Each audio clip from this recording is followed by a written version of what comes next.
ఇది జనం న్యూస్. ఒంగోలు ప్రజల నిజమైన స్వరం. తాజా వార్తలు, విశ్వసనీయ సమాచారం కేవలం మీకోసం. జనం న్యూస్ ఒంగోలు.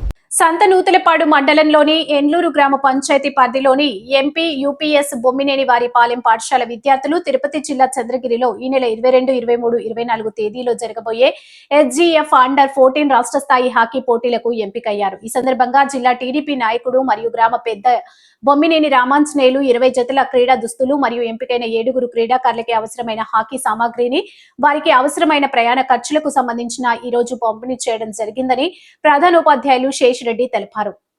బొమ్మినేని రామాంజనేయులు మాట్లాడుతూ క్రీడాకారులకి మరియు స్కూల్ విద్యార్థులకి సంబంధించి అన్ని విధాలుగా అండగా ఉంటానని, క్రీడాకారులు బాగా ఆడి స్కూల్ కు మంచి పేరు తేవాలని తెలిపారు. ఈ కార్యక్రమంలో స్కూల్ విద్యా కమిటీ చైర్మన్ వంకాయలపాటి ప్రియాంక, మాజీ ఆర్మీ ఉద్యోగి కె రాము, ప్రకాశం జిల్లా hockey association joint secretary Tirumalasetti Ravikumar, ప్రధానోపాధ్యాయులు శేషిరెడ్డి మరియు స్కూల్ ఉపాధ్యాయులు పాల్గొన్నారు.